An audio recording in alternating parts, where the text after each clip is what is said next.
Assalamualaikum warahmatullahi wabarakatuh.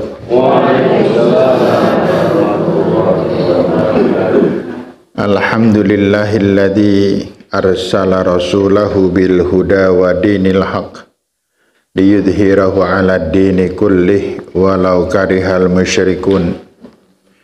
Wa huwa alladzi khalaqal mauta wal hayata liyabluwakum ayyukum ahsanu amala wa huwal azizul ghafur. Wa huwa alladzi khalaqas sab'a samawatin tibaqa ma tara fi khalqir rahmani min tafawut farji'il basara hal tara min futur thumma rji'il basara karrataini yanqalib ilaikal basaru khasi'aw wa huwa hasir. Assalatu wassalamu ala Rasulillah Muhammad ibni Abdillah wa ala alihi wa sahbihi wa man tabi'a sunnatahu ila yaumil qiyamah. Rabbi shrah li sadri wa yassir li amri wahlul 'uqdatam min lisani yafqahu qawli, amma ba'd.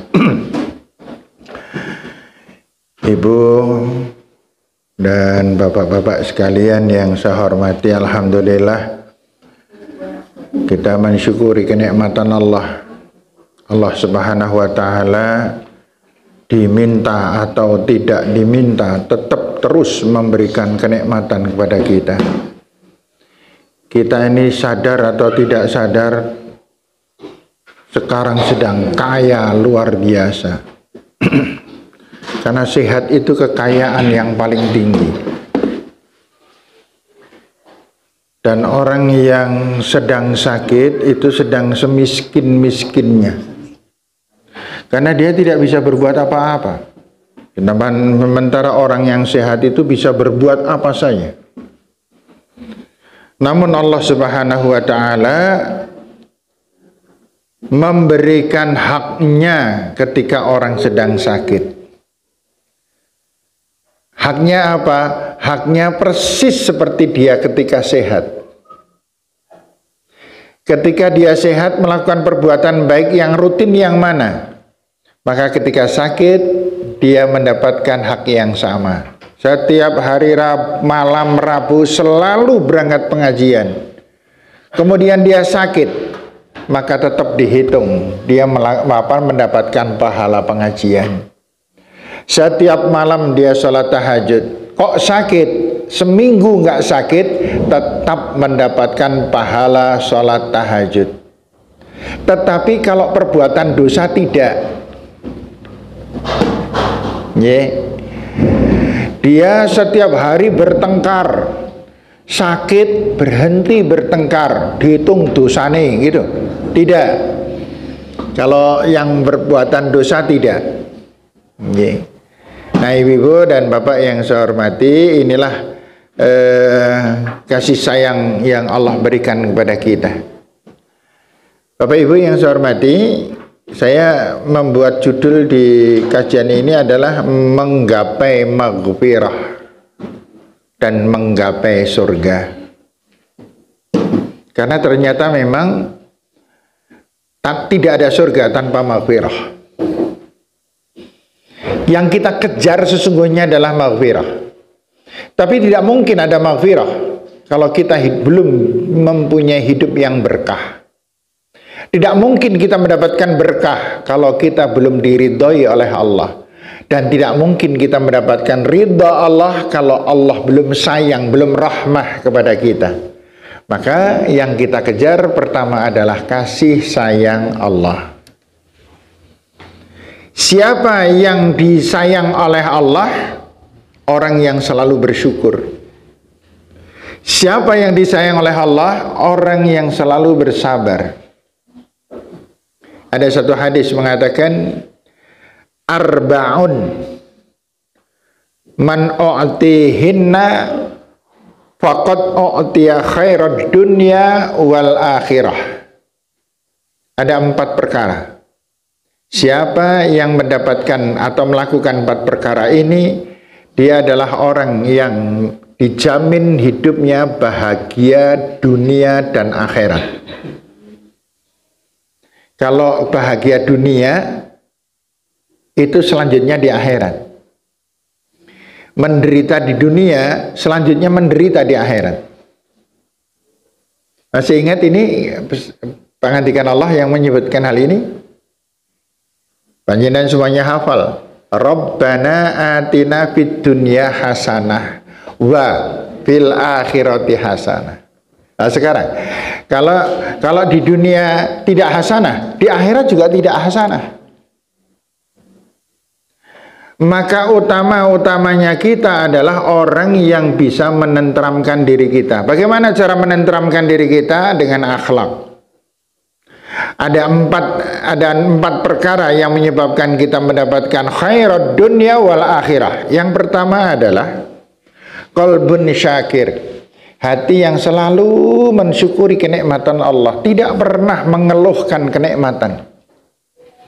Tidak pernah gelarah, tidak pernah melakukan hal-hal yang bersifat keluhan-keluhan.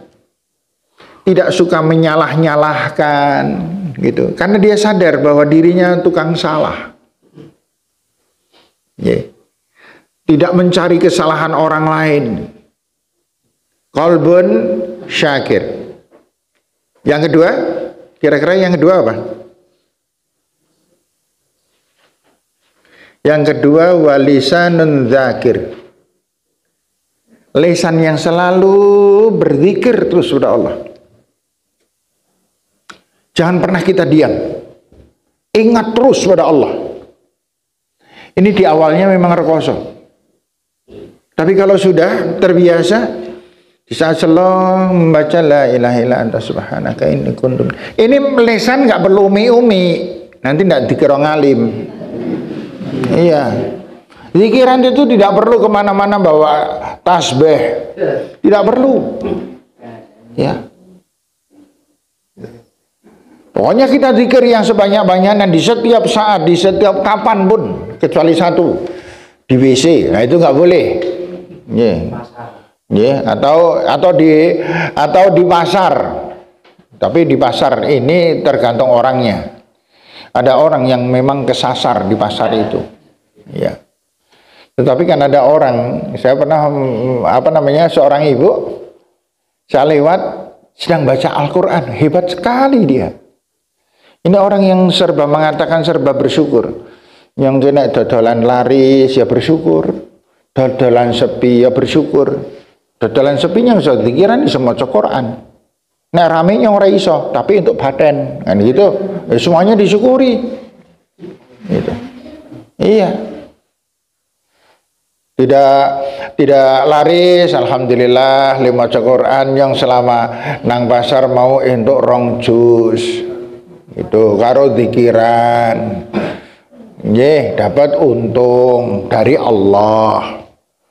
Kalau kemudian kok rame, laris, alhamdulillah saya dapat rezekinya Allah. Semuanya disyukuri. Hati tenang, hati tentram. Penyebabnya apa? Penyebabnya zikirnya itu. Fadzakir fa inna dzikra tatma'innul qulub wa tanfa'ul mu'minin. Berzikirlah kalian karena zikir itu menenangkan hati. Melonggarkan, kata Rasulullah SAW dalam hadisnya, man aktsara minal istighfar, man aktsara minal istighfar ja'ala lahu min kulli hammin faraja wa min kulli dhiqin makhraja.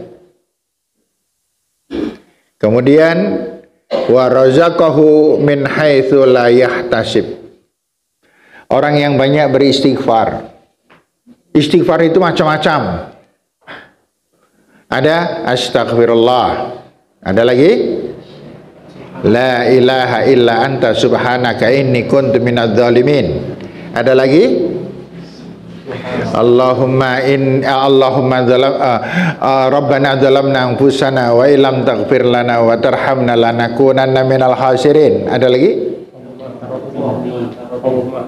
Allahumma anta rabbi, ini agak panjang. Allahumma anta rabbi la ilaha illa anta khalaqtani wa ana abduka wa ana ala ahdika wa wa'dika mastata'tu a'udzubika min syarri ma sana'tu abu'u laka bi ni'matika alayya wa abu'u bi dzambi faghfirli fa innahu la yaghfirudz dzunuba illa anta. Pengen meninggal dunia husnul khotimah? Baca ini sore hari dan pagi. Rasulullah SAW mengatakan siapa yang membaca Sayyidul Istighfar pada sore hari dan meninggal sebelum pagi, dakhalal jannah. Siapa yang membaca pagi hari dan meninggal sebelum sore hari, dakhalal jannah. Dan orang yang dakhalal jannah itu orang yang meninggalnya husnul khatimah. Monggo bapak-bapak ditelateni. Zikiran ba'dal maghrib ada ucapan Allahumma anta rabbi la ilaha. Sebaiknya 3 kali, paling tidak 1 kali. Nanti habis sholat subuh ada zikir ini juga. Allahumma anta rabbi. Tapi bukan hanya Allahumma anta rabbi jur menyat. Iya. Masih banyak zikir-zikir kita setelah sholat. Nggih. Makanya ibu-ibu dan bapak yang saya hormati, banyaklah berzikir pada Allah. Allah akan menyelamatkan kita likulli apa namanya tadi saya mengatakan orang yang beristighfar atau berzikir pada Allah, maka Allah akan menjadikan semua hamun itu kesusahan gitu. Hamun itu kesedihan, faraja, akan dibukakan pintu keluarnya. Wa min kulli dhiqin makhraja, dan setiap kesempitan kita, ya ini yang sempit itu tidak hanya orang miskin loh. Kadang-kadang orang kaya pun juga kondisinya sedang sumpek banget. Masalahnya banyak sekali, itu banyak orang semakin kaya itu semakin banyak beban. Gitu. Makanya orang kaya angel pengajian kan karena bebannya berat. Ya. Di sini yang sugih itu cuma 1, 2, 3, 4, 5, 6. Yang lain udah undi dengan saya. Ya, ini ibu-ibu ini yang sugih hanya berapa? 1, 2, 3, 4. Bu Maksum tidak termasuk. Iya. Gitu. Kalau kita tidak kaya itu enteng. Gitu, enteng banget. Maka mari kita jadi orang yang tidak rawanin jawab. Iya. Nggih. Wa razaqahu min haitsu la yahtasib. Orang yang banyak berzikir itu akan mendapatkan limpahan rezeki dari arah yang tidak terduga. Kenapa? Karena orang yang berzikir itu orang yang berserah diri. Semoga kerja Allah saya sudah ikhtiar. Kemudian diiringi dengan ingatan kita, zikir kita kepada Allah Subhanahu wa ta'ala. Kemudian yang kedua, yang ketiga.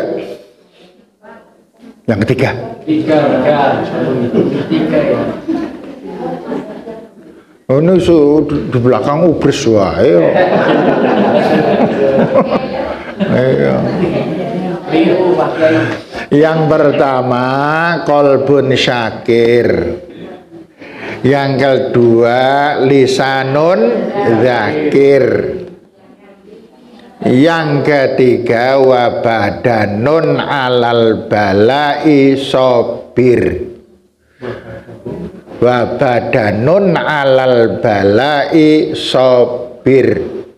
Dan badan menghadapi ujian tantangan selalu bersabar. Selalu tenang. tidak kelabaan. Kenapa? Ini bukti seorang yang beriman. Orang yang beriman itu kan Allah Subhanahu wa ta'ala, Rasulullah pernah mengatakan, ajaban li amril mu'min. Nih, penyenan berani mengatakan dirinya beriman itu harus bisa semacam ini. Ajaban, orang iman itu ajaib, katanya Rasul. Mengherankan, luar biasa. Inna amrahu kulluhu lahu khair. Semua urusan hidupnya diterima dengan baik, dengan enak, dengan tenang, dengan nyaman gitu. Tidak situ mantang, situ mendelik, situ nyentak, enggak gitu, enggak, yang santai, ya.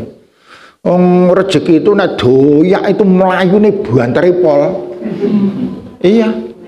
Tapi kalau kita berserah diri teko dewek, ya makanya kan Imam Malik dengan Imam Syafi'i ini guru dan murid. Imam Malik itu gurunya Imam Syafi'i. Mereka itu suatu ketika bertemu. Imam Syafi'i sowan kepada Imam Malik. Mereka berbincang-bincang sampai kepada masalah takdir. Bahwa kita Imam Malik, rezeki itu tidak usah dicari, datang sendiri, asal kita bertawakal kepada Allah. Imam Syafi'i mengatakan tidak bisa guru, harus dicari, kalau tidak diusahakan gak akan datang.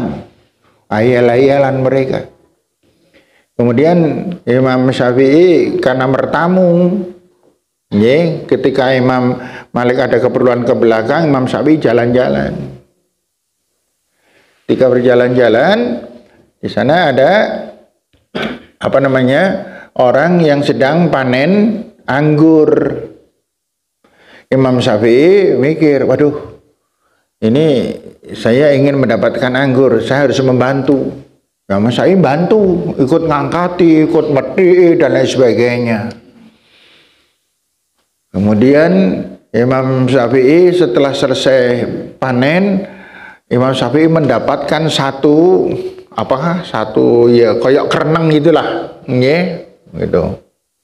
Satu kereneng itu, satu keranjang gitu. Kemudian dibuktikan kepada Imam Malik bahwa rezeki itu nek tidak dicari nggak akan ada. Dibawa. Imam Malik, monggo pendahar, dahar. Kemudian Imam Syafi'i mengatakan, Imam Malik, saya dapat ini itu karena bekerja, karena saya berikhtiar, maka saya dapat. Iya, saya juga mendapat tanpa kerja. Wong saya melu mangan, gitu. Jadi kalau gitu bener kabeh, gitu. Ya, bener semuanya. Artinya yang paling benar adalah tawakal. Setelah kita berikhtiar pun kalau tidak tawakal, anane ming besengat besengu tok-tok. Ya akhirnya kemudian merdukun ini karena nggak tawakal itu. Ada pedagang mengatakan zaman ayah ini orang nganggo kayak ini mana ya calon ngalamun tok nang pasar. Itu dagangannya garing katanya. Oh tidak, ini godaan setan. Itu yang namanya pasar itu ngeri Bu. Ya, panjenengan lebih tahu daripada saya ini yang di pasar. Ya, ada orang oncor-oncoran gitu. Tuku kalung sing paling gede, ono jajare luwih gede, kumropoke pol. Masya Allah, nggih gitu. Wong ming gedene dagangane semono kalunge, Allah gitu. Nggih, itu gambaran dunia itu kan memang di pasar. Gambaran dunia, innamal hayatud dunya la'ibun wa lahwun wa zinah wa takatsur wa tafakhur fil amwali wal aulad. Itu mereka itu dipermainkan oleh dunia mereka. Nah ibu-ibu, bapak-bapak, jangan lupa hidup itu menghadapi ujian. ketika kita diuji harus sesadar mungkin ini saya lagi diuji. Lagi tenang-tenang tiba-tiba ada orang ngomong sombong banget, ngenyek, diuji loh itu. Gitu. Nggih. Lagi tenang-tenang naik mikro, kecopetan, ujian loh itu. Jangan panjang muring-muring kurang ajar copete. Ya hanya ngerti pokoknya ngerti ya copete nganggo koplok ireng, nganggo koko putih. malah mitnah saya. Iya. Itu Ibu. Ya, wis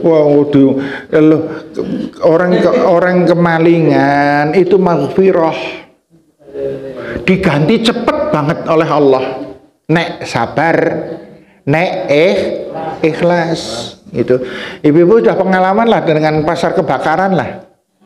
Yang muring-muring orang diganti. Malah ono sing stres. Gitu. Iya, ada yang nangis, tolong aja. Lawang barang wis sudah hilang.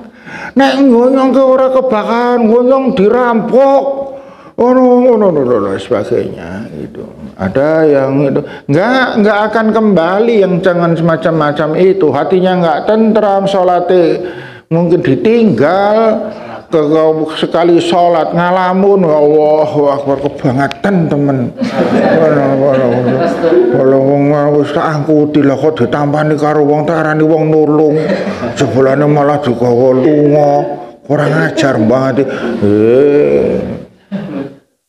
Salate ora karu-karuan, bandane enggak pulang gitu. Makanya saya pernah cerita ada seorang ibu itu dulu yang kebakaran pertama itu hari Kamis itu. Yeah.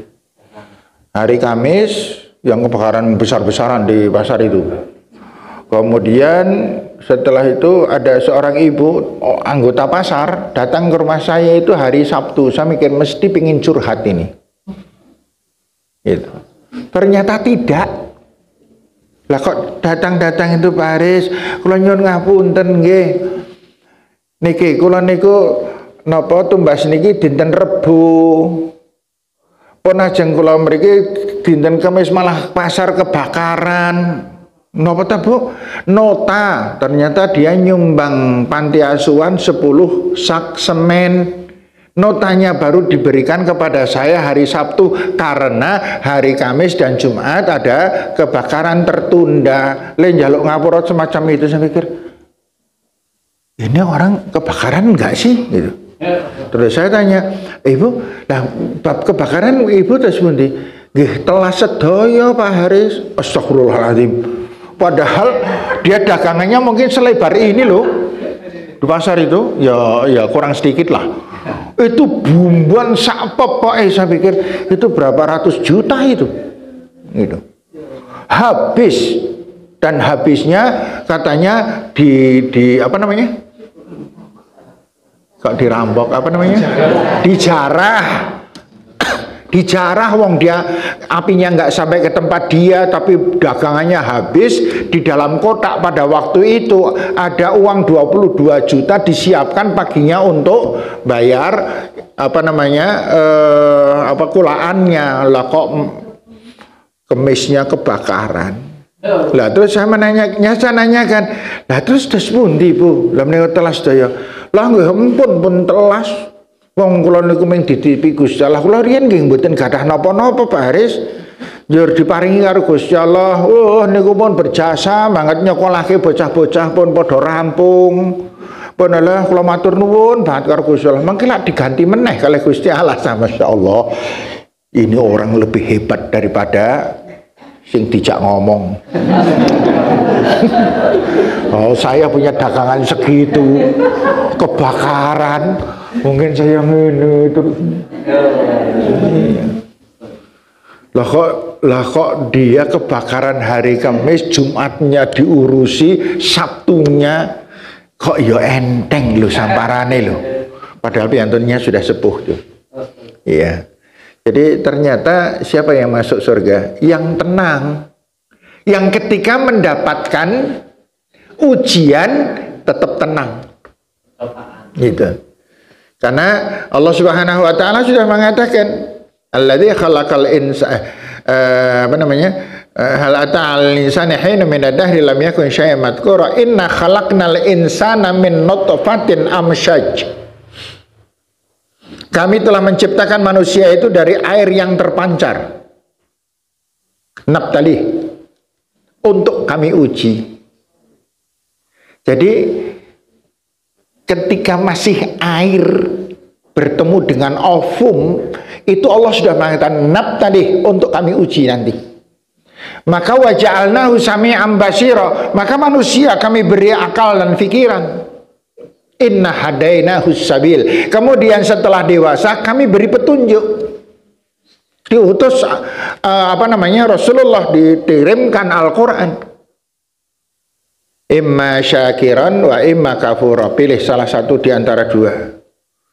Bersyukur kepada Allah, berbuat yang terbaik, taat pada Allah, atau kafura, atau kufur kepada Allah Subhanahu wa ta'ala. Kita hanya ada dua tempat di akhirat itu. Kalau nggak masuk surga, ya masuk neraka. Hanya ada dua tempat, nggak ada yang di tengah-tengah gitu. Kemudian delok swarga, guyu, delok neraka, guyu, ada.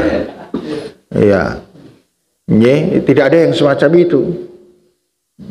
Kalau saya besok mencari di neraka Pak Yuli kok nggak ada, berarti Pak Yuli masuk surga.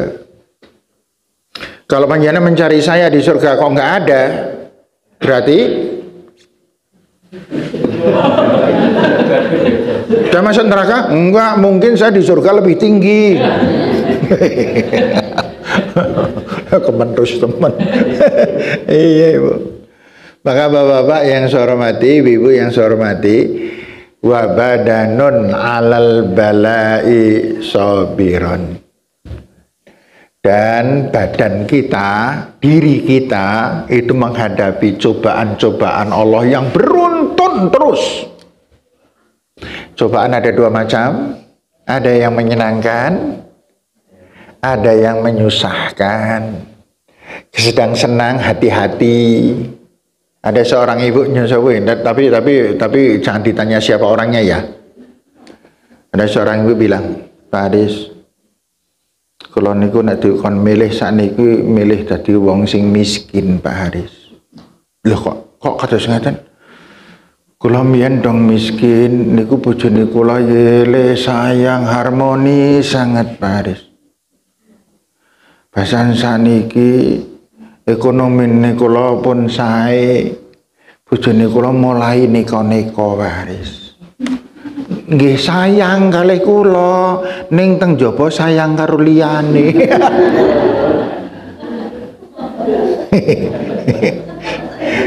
Nggak ada yang disindir kan? Nggak ada. Oh, nggak ada. Sugih ora.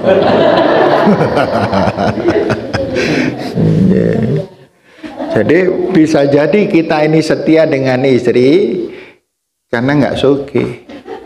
Coba kalau sugih, makanya panjenengan nek ora pangkate sugih ora usah pengen sugih. Karena banyak orang yang pangkate itu pangkat wis kaya ngene wae, aja njaluk tambah. Ditambahi malah neko-neko gitu. Iya. Ini apakah ini terjadi sekali dua kali? Tidak, banyak terjadi. Banyak kejadian. Dan yang paling ngeri adalah ketika suaminya neko-neko, istrinya nggak mau kalah. Iya, nang bojone kok ngono ndarene ora iso apa? Ya iso. Itu akhirnya sama-sama nyur, akhirnya kompak. Allahu Akbar. Ini adalah orang yang tidak tahan uji. Ujian yang menyenangkan itu ujian berat. Ya, itu. Nah, kemudian yang kedua, ujian yang tidak menyenangkan. Ujian yang tidak menyenangkan itu cenderung lebih kuat. Ya sekarang, banyak mana? Orang yang tadinya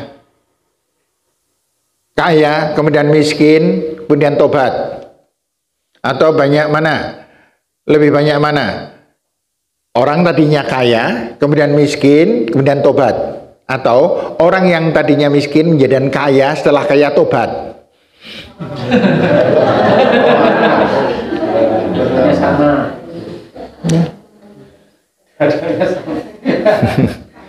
Iya, lebih banyak yang kaya, miskin, tobat. Sehat, loro, tobat. Loro, jur sehat, tobat, jarang. Gitu. Nggih.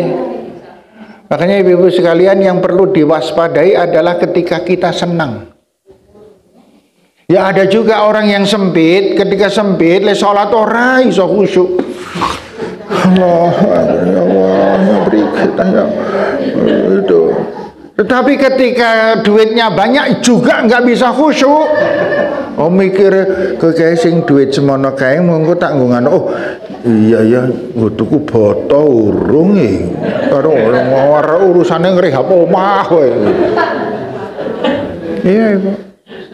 Jadi dua-duanya adalah ujian gitu. Mempunyai istri sing apian itu ujian. Sing cerewet ya ujian. Berat mana? Iya. Ada seorang laki-laki. Dia di tempat kerjaan, dia nelpon sama istrinya. Mami. Nggih. Aku pulang terlambat ya.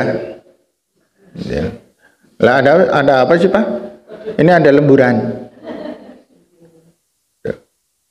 Udah. Istrinya orangnya apian ya, Pak. Kemudian setelah itu istrinya sampai tidur di ruang depan. Apa namanya? Di sofa. Nunggu suami. Suaminya pulang sudah di atas jam 3 malam. Jam 3 pagi. Dari lembur. Ya lembur ning karo. Itu.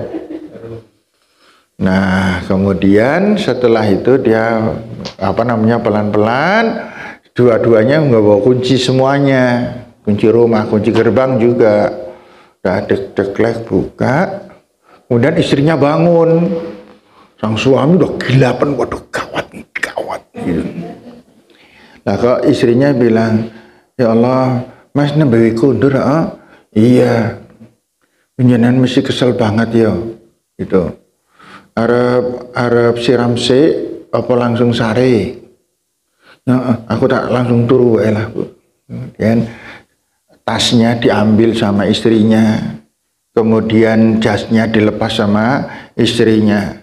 Kemudian istrinya berjalan di depan, sang suami, yes. Gitu. Untung bojoku bodoh. Gitu. Jadi apian itu cenderung bermirip bodoh. Iya. Ada seorang ibu, 3 orang, petuan dengan pengemis, njaluk, yang ngeluarkan 1 orang. Duit 10.000 dikasihkan. Yang 2 mah itu. Yang bodoh temen sih. Wong kaya ngono kayak duit 10.000, 1.000 wis kakean. Jadi orang apian itu ada kecenderungan bodoh. Diarani bodoh. Nggih, diarani bodoh. Lha wong sekarang wong aran itu warna-warna banget kok. Ada 4 ibu bepergian masuk rumah makan. Ketika sudah pesan, sudah selesai, makanan datang. Minuman dulu, kemudian makanan. 3 orang langsung makan. Yang 1 nunduk dulu, Bismillahirrahmanirrahim. Kemudian berdoa. 3 ibu ini bisik-bisik, hek, kaya cah cilik. Iya kan? Iya. Karena doa makan itu diajarkan di TK. Nek wis tuwa ora perlu ndonga, nek perlu karo ngadeg. Iya, nek perlu karo ngadeg, ngunjuk karo ngadeg. Padahal Rasulullah keras betul. Siapa di antara kalian yang minum sambil berdiri? Muntahkan. harus dimuntahkan. Karena itu adalah perbuatan setan. Apalagi makan. Nggih, panjenengan yang suka kondangan makan sambil jalan-jalan. Nggih, itu hati-hati loh itu. Nggih, monggo kita punya akhlak.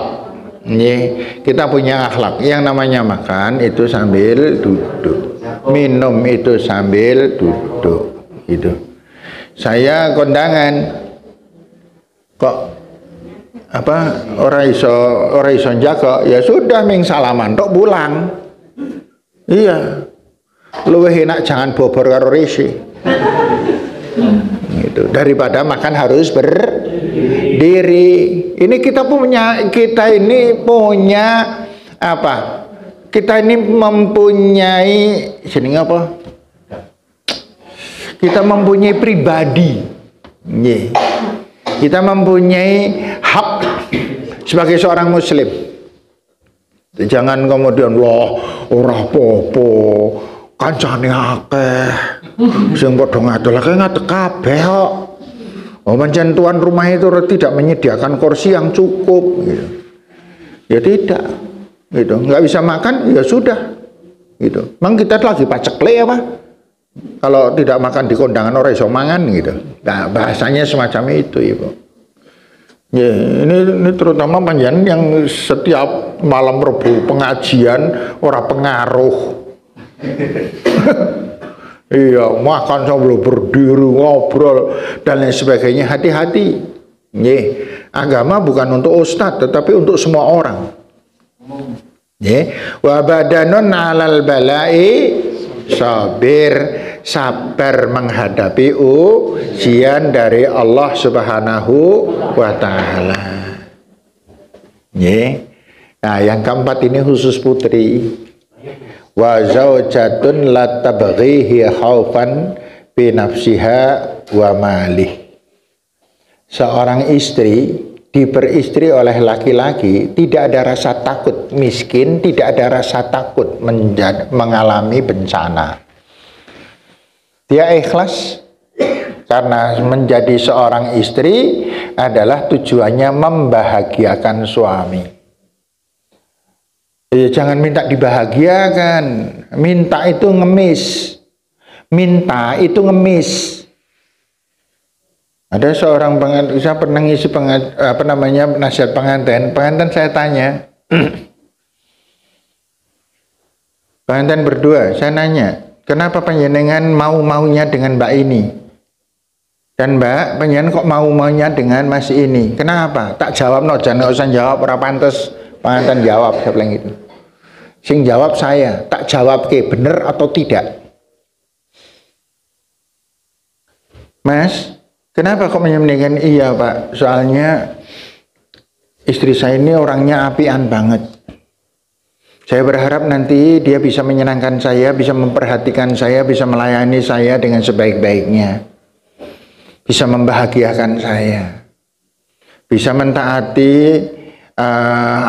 kepada kedua orang tua saya. Kemudian ini jawaban panjenengan Mas, jawaban yang putri. Kenapa Pak panjenengan mau dinikahi oleh Mas ini? Iya Pak, karena saya berharap semoga suami saya wongin nanti bisa membahagiakan saya, menyenangkan saya, membahagiakan saya. Kemudian saya tanya, Mas tadi jawaban saya untuk panjenengan benar nggak? Iya Pak. Mbak tadi jawaban saya benar nggak? Setuju nggak jenengan? Iya Pak. Saya bilang, Bapak Ibu, panjenengan pengen melihat pengantin yang nanti berumah tangga carut marut semuanya menderita, pengen lihat ini orangnya. Ya, gitu. Kenapa? Karena yang laki-laki berharap semoga istri saya bisa menyenangkan saya, membahagiakan. Yang perempuan semoga suami saya menyenangkan saya, membahagiakan. Lah terus yang membahagiakan siapa? Wong dua-duanya minta. Yeah. Ada dua orang pengemis sama-sama nyadong, siapa yang memberi? Makanya tugas kita kalau pengen hidup tenang tentram, jangan pernah berharap. Berharap itu kepada Allah. Iyyaka na'budu wa iyyaka nasta'in. Nggih.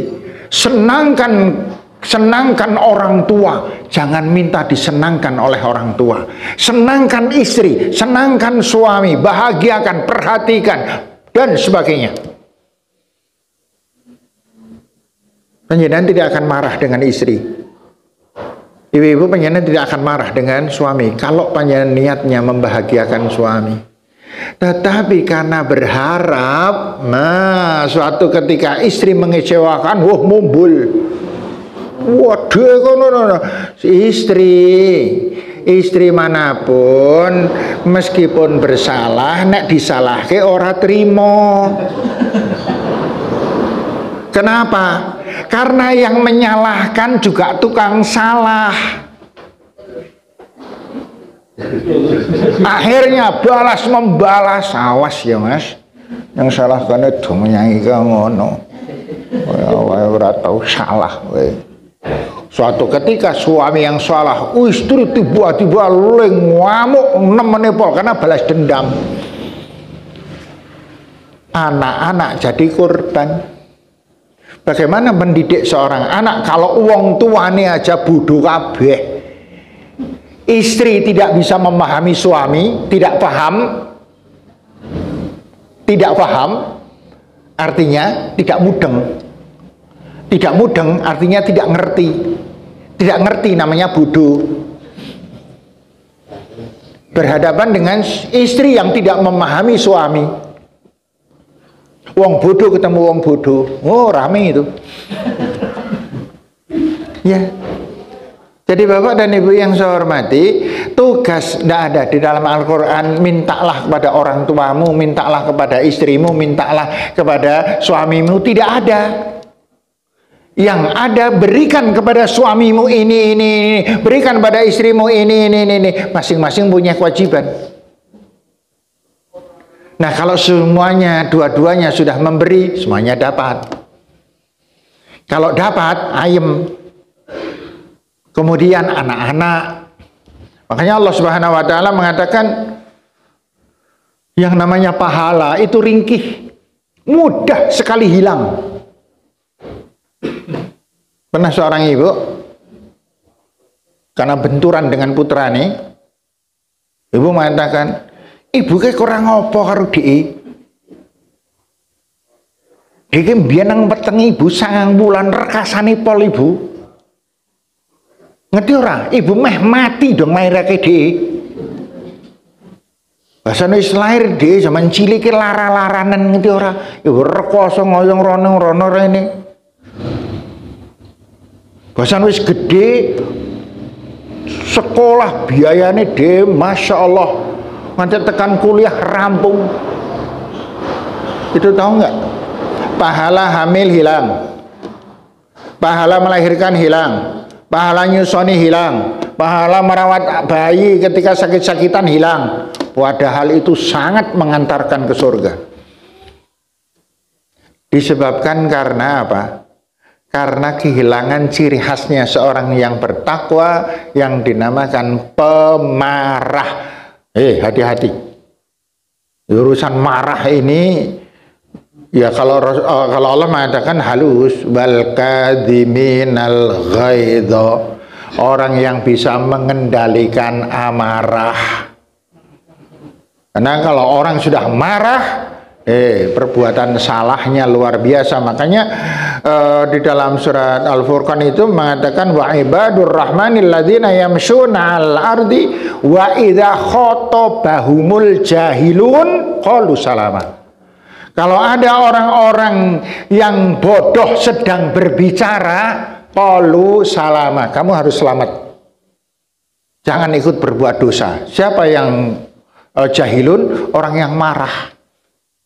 Nah, orang yang marah itu kan tukang salah. Unek-unek ke lawang istrinya sendiri. Disuruh membahagiakan malah dunek-unek ke. Bukan panjenengan. Panjenengan luwih nemen. Enggak ya. Atau istrinya berani banget dengan suami. Makanya Bapak dan Ibu yang saya hormati, Poin yang keempat ini yang mendekatkan kita kepada rahmah, yang akhirnya mendapatkan ridha, kemudian mendapatkan barokah, dan akhirnya kita mendapatkan maghfirah dari Allah adalah kalau menjadi atau mempunyai istri yang salihah. Dijaga ibu-ibu.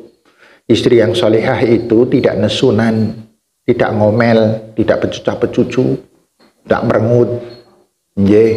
Pengajian rambung-rambung merengut. Nesu. Malah berjanjinya ngesuk meneh harapan mangkat. Yang disindir terus. Loh ya namanya ngaji itu kan urusan urip. Loh, ngaji itu kan ngerembuk tata cara neng urip midere Allah dan Rasulullah. Lah kita ini tukang salah. Innahu kana dzaluman jahula. Manusia itu tukang dolim dan tukang bodoh kita. Maka begitu ayat menyebutkan, mengingatkan kita, ya semuanya kesindir. Nyong jentak hitung pengajian kan naping 6 lho, nyong kesindir gitu. Padahal hanya 4 poin loh, kesindir 6 gitu. Bapak-bapak dan ibu-ibu yang saya hormati, bukan sudah selesai pengajiannya, belum selesai, tapi waktunya yang sudah habis. Jangan melompati angka 12. Nanti panjenengan mesti sing nesunan yang rapan mangkat lah, pengajian rampung-rampung. Disindir orang rampung-rampung. Saya kira demikian ibu-ibu, bapak-bapak yang saya hormati, pelajaran kita pada malam hari ini semoga bermanfaat. Saya mohon maaf yang sebesar-besarnya ini karena situasinya ngantui banget ini. Makanya saya agak sedikit banyak guyon. Ya maksud saya baik, tetapi kan guyon belum tentu diterima dengan baik. Saya mohon maaf yang sebesar-besarnya. Demikian ibu-ibu, ada hal yang ingin disampaikan? Tidak ada, alhamdulillah. Dari saya cukupkan sekian. Semoga kita selalu diparingi sehat walafiat. Semoga rezeki kita rezeki yang barokah ya Allah, dan usia kita usia yang panjang yang bermanfaat, dan anak turun kita kelak menjadi anak turun yang saleh dan salihah. Amin ya rabbal alamin. Sekali lagi mohon maaf. Assalamualaikum warahmatullahi wabarakatuh.